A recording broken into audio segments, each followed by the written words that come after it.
আপনারা এই মুহূর্তে কেন ইউকেতে অ্যাপ্লিকেশন করবেন তার একটা ছোট্ট বর্ণনা আমি এই ভিডিওতে দিব। আপনারা ইউকেতে অ্যাপ্লিকেশন করার আগে মিনিমাম আপনারা 6 মান্থ আগ থেকে একটা প্রিপারেশন নেবেন। কারণ বর্তমানে আগের সেই সোনালী দিন নেই।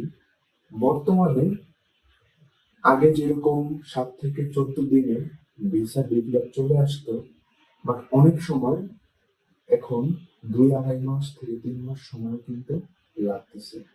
কারণ অস্ট্রেলিয়া, কানাডা, আমেরিকা তুলনামূলক বাংলাদেশ, নেপাল, ভুটান, আফ্রিকা, চীন সহ বিভিন্ন কান্ট্রির কিন্তু ভিসা দেয় না বললেই চলে। বা যারা পাচ্ছে আহ, তাদের মধ্যে যাদের জেনুইন ফান্ড আছে, সবকিছু আছে, তারাই কিন্তু পাচ্ছে। এবং বর্তমানে কিন্তু লেবার পার্টি কিন্তু ক্ষমতায়। সো তারা খুব শীঘ্রই কিন্তু ইউকের জন্য একটা ভালো পজিটিভ একটা ডিসিশন নেবে।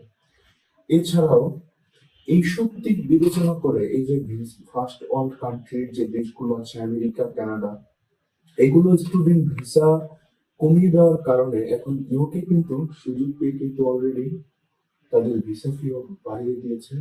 এবং ইউনিভার্সিটি টিউশন ফিও কিন্তু আস্তে আস্তে বাড়িয়ে দিতেছে।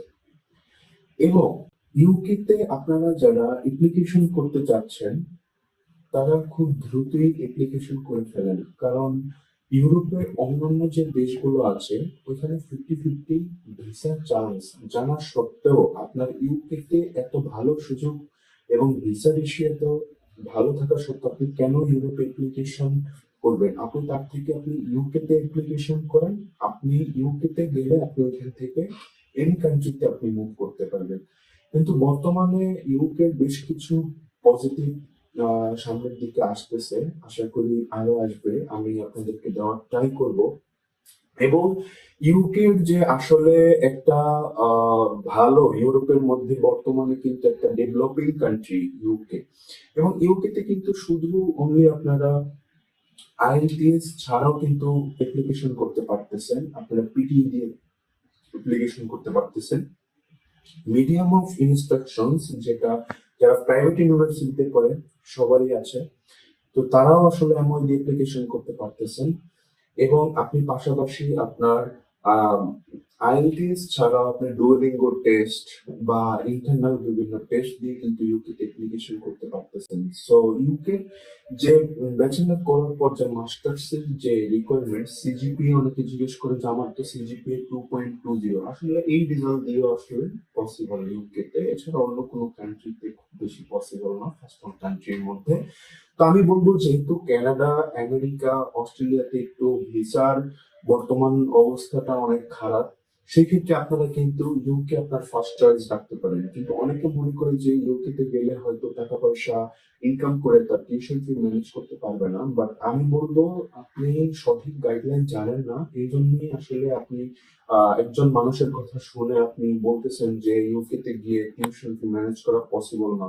তাহলে বাংলাদেশ থেকে যে স্টুডেন্ট হাজার হাজার যে স্টুডেন্ট যায় প্রত্যেক বছরে, তারা কি সবাই বাসা থেকে টিউশন ফি নিয়ে পড়ে? ডেফিনেটলি না। তারা ওইখানে যে কোনো কিছু নিয়ে পড়ে। তো আমি বলবো আপনাদেরকে, আপনারা ইউটিউবে as soon as possible application করেন, হাতে একটু সময় নিয়ে করেন। কিভাবে কি করবেন না করবেন, কোন ইউনিভার্সিটিতে যাবেন, কোর্স কিভাবে সিলেকশন করেন, সবকিছু গাইডলাইন দিব আমি। তো আজকের ভিডিওটি এই পর্যন্তই। সবাই আমার উপরে দেওয়া কন্ট্যাক্ট নাম্বারে যোগাযোগ করবেন। আসসালামু আলাইকুম।